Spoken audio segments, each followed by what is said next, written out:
जय जोहार साथियों, मैं हूं कांतिलाल मेड़ा और मेरा YouTube channel MP43 Ratlam JAYS. Please channel को सब्सक्राइब करें। करवानी है। फिर बड़ी चर्चा में रही, एक तो आप जो विधानसभा में दंडवत होकर प्रणाम कर रहे थे और दूसरा बाइक से आप जो पहुंचे थे, वो दंडवत होकर मैंने प्रणाम किया, उसमें तो एक तो ईश्वर का शुक्रिया अदा किया मैंने। हम जहाँ खड़े जाए, हम लोग बाथरूम में उसमें रहेंगे तो भी अगर सच्चे दिल से ईश्वर को याद किया जाए, उसकी सुनवाई जरूर होती है। मैं वहाँ लेट करके सबसे पहले उस ईश्वर की मैंने शुक्रिया अदा किया जो निराकार हैं, जिन्हें सब लोग कहते हैं कि कोई ईश्वर तो है जिन्हें ज़मीन पैदा करी, उन्हें मैंने शुक्रिया अदा किया। और दूसरा, मुझे वहाँ बार बार जाना है, वहाँ जाकर के बहुत कुछ करना है विधानसभा में, तो मैंने विधानसभा का भी प्रणाम किया वहाँ पर, मैंने सीढ़ियों पर। बाइक भी आपकी चर्चा में आ गई।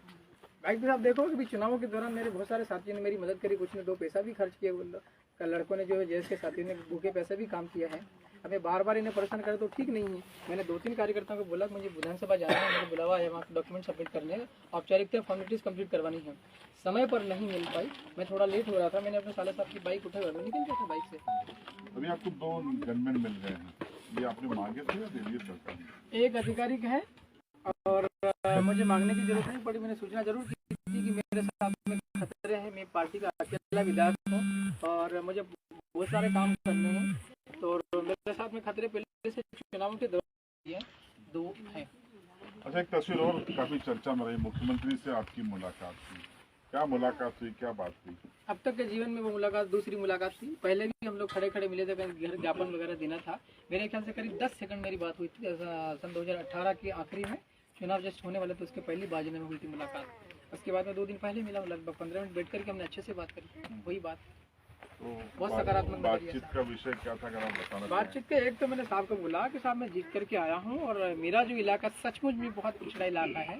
आपकी जो पार्टी है बीजेपी, उस पार्टी के भी विधायक रहे हैं, झाबुआ ले लो, अलीराजपुर ले लो, आप धार ले लो, उधर बड़वानी खरगोन, उधर भी हालत ख़राब है। जबलपुर का जो गोंडवाना इलाका है, वहाँ पर भी भारिया शहरिया गोंड जो कोरकू है, इनकी भी हालत ख़राब है। तो मैंने ये तो शिकायत करी साहब को। पैसा बहुत लगा होगा बीजेपी के राज में, कांग्रेस के राज में, मगर वो सही जगह से लग नहीं रहा है, इम्प्लीमेंटेशन सही नहीं है और मैं ठीक करूँगा।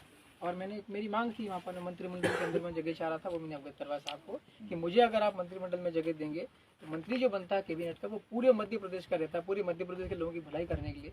4-5 मंत्रालय थे, मैंने बोला इनमें से मुझे कोई सा एक देंगे, मैं अच्छे से काम करूँगा, ये मैंने कहा उनको। तो आपके कुछ साथी नाराज हो गए बीजेपी के मुख्यमंत्री से मिलने से, मंत्री पद मांगने से? एक भी व्यक्ति नाराज नहीं है और ना होगा। अगर आपको ऐसा लगता होगा तो मैं थोड़ा सा, मेरा एक तरीका है जादू तरीका से, जो नाराज है वो भी हो जाए। जो लोग हम लड़ते झगड़ते आपस में थे, चुनाव में आपने चमत्कार देख ही लिया। मैंने नामांकन फॉर्म सबमिट किया, उसके पहले सारे पूरा जयस मेरे से नाराज है था। 4 जिला पंचायत, चारों मेरे से बात करना पसंद नहीं करते थे, ये तो कह रहे थे हम तो किसी और को उम्मीदवार करा। मैंने जादू किया ही, आपने देख लिया, कोई नाराज नहीं होगा मेरे से। तो कोई आश्वासन मिला मंत्री पद से? साहब ने बोला, बिल्कुल मुख्यमंत्री साहब ने बोला कमलेश सर तुम अभी छोटे हो, नए हो, तुमको काम सीखना पड़ेगा अभी तो। अगर मान लो तुम्हें अचानक से मंत्री बना दीजिए, क्या करोगे तुम लोग, क्या समझिए, थोड़ी सी डेवलप करो। साहब ने बोला 4-6 महीने आप लोग सीखो, काम देखो, विधानसभा सत्र अटेंड करो, उसके बाद में आपका बिल्कुल आप जो मांगो वो मिलेगा, साहब ने ऐसा बोला। अच्छा, एक तस्वीर बहुत वायरल हो रही है कि आप एक साइकिल पे हैं और टिफिन चला रहे हैं, वो कहाँ की तस्वीर है, कब की है? वो साहब सन मेरे ख्याल से 2017 का होगा, जब दिल्ली में था। मैं दिल्ली में लॉ में एडमिशन था मेरा, फर्स्ट ईयर में ऐसा कुछ में था और वहाँ बहुत बुरी हालत से मैं गुजरता था।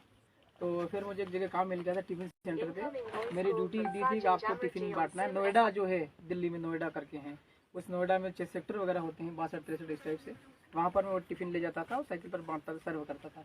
उससे मुझे एक महीने के मेरे ख्याल से 7,500 रुपये मिलते थे एक महीने के, 2017 में। अच्छा, आपका मैं डिक्लेरेशन देख रहा था तो काफी सारे मुकदमे भी दिखे आपके ऊपर, तो क्या ये राजनीतिक मुकदमे हैं या साजिश से, क्या स्टेटस है इनका? उसमें टोटल 16 दो एक जिला बदर और एक रासू का, सब मिला के 18 हैं। 18 में से 2 मुकदमे साजिश से और बाकी सारे मुकदमे राजनीतिक है। पुलिस पर दबाव बनवा के और पुलिस पर प्रेशर क्रिएट करके मुकदमे बनवा देते हैं। 353 का हुआ, पथराव का हुआ, जिला बदर का हुआ, रासू का, ये सारे पॉलिटिकल में। और ये प्रेशर वाले दबाव बना के कर्मचारियों पर, और एक राजनीतिक साजिश थी 376 का मेरे ऊपर लगा था वो। तो अब क्या ये सारे एमएलए कोर्ट में ट्रांसफर होंगे? जैसे इनकी इच्छा, ये जैसा चाहे वैसा, मैं तो तैयार, मेरी ओर से वैसा नहीं कोई। क्योंकि अब आप एमएलए हैं तो आपकी सुनवाई वहाँ होनी चाहिए। जहाँ ये चाहते हैं वहाँ कोई इशू नहीं। मैंने आधी से ज़्यादा लड़ाई मैं आसमान के ऊपर वाले को छोड़ देता हूँ, वो सब निपट लेता है। ये मर्जी पड़े वहाँ चले, कोई इशू नहीं। पहली बात तो सरकार तो अच्छी सोच में लग रही। कांग्रेस के लोगों ने मुझे परेशान किया है। आज अगर कांग्रेस की 150 सीटें ले आते तो हम इनके साथ ही मिलकर काम करने को तैयार हैं। ऐसा नहीं, मेरी अपनी पार्टी है और सकारात्मक तरीके से काम करना चाहता हूँ। सारे लोग मेरी मदद करेंगे। अब लोकसभा का चुनाव भी आ रहा है और चर्चाएं हैं कि अब रतलाम झाबुआ लोकसभा भी आप लड़ेंगे। मैं देखिए, मेरा कोई सपना नहीं है। मैं बराक ओबामा सन 2009 जनवरी 2009 में तय कर चुका था मैं कि मुझे भी पॉलिटिक्स में करना होगा। तरह बड़ा नहीं सोचा था, सिर्फ सरपंच का सोचा था। मेरे पिताजी भी यहाँ कहीं बैठे, इनके सामने प्रस्ताव रखा मुझे सरपंच बनना। इनने साफ साफ मना कर दिया, तू सरपंच बनेगा लोग अपने को यहाँ से भगा देंगे। हम आसामी लोग, आसामी का मतलब होता है बाहर से आए हुआ माइग्रेटेड आदमी, उसको आसामी कहते हैं। पटेल अपने को सताएंगे, परेशान करेंगे, तुझे नहीं लड़ना है। मैं नाराज हो गया। नाराज होने के बाद 4-5 साल तक मैं घर ही नहीं आया, इनसे बात ही नहीं करी मैंने घर वालों से। और फिर मेरे मन में लगा रहा मुझे सरपंच बनना है, बनना है, बनना है। कोशिश करी थी, लेकिन 2015 में भी हम लोग फॉर्म नहीं भरते थे, भटका मेरा जीवन था। 18 में डायरेक्ट हमने सीधे से, उसमें माहौल ऐसा बना हुआ था तो हमने विधायक का भरा दिया सीधे से। अच्छा, आपने शायद वकालत भी की है, कहाँ से की है? मैंने लॉ दिल्ली यूनिवर्सिटी से किया है। क्लासेस सारी कंप्लीट है, 2 पेपर सारी मेंस, 2 पेपर भी बाकी है। कहीं पे वकालत की थोड़े दिन के लिए? वकालत तो नहीं किया, मैं इंटर्नशिप किया हूँ रतलाम में। जमानत वगैरह भी छोटे मोटे में खड़ा हो जाता था अपने सीनियर की जगह पर, करवाई हमने था। तो 100 दिन पुरानी आपकी पार्टी है बीएपी, भारत आदिवासी पार्टी, जो एमपी में विधायक बन गया। तो अब आगे इस पार्टी का विस्तार की जिम्मेदारी आप पर है या संगठन क्या सोच रहा है? ये अभी तक तो मेरे को इशारा ये है कि मुझे जिम्मेदारी शायद देने वाले, ऐसा लगा है। पार्टी का शीर्ष नेतृत्व है, सूचना करी है कि आप अकेले जीते हैं तो इतने सारे लोग कैसे फेल हो गए, ये क्यों नहीं जीत पाए। जो फार्मूला आपके पास में है जीतने का, वो फार्मूला आपको पूरी स्टेट में लागू करना पड़ेगा।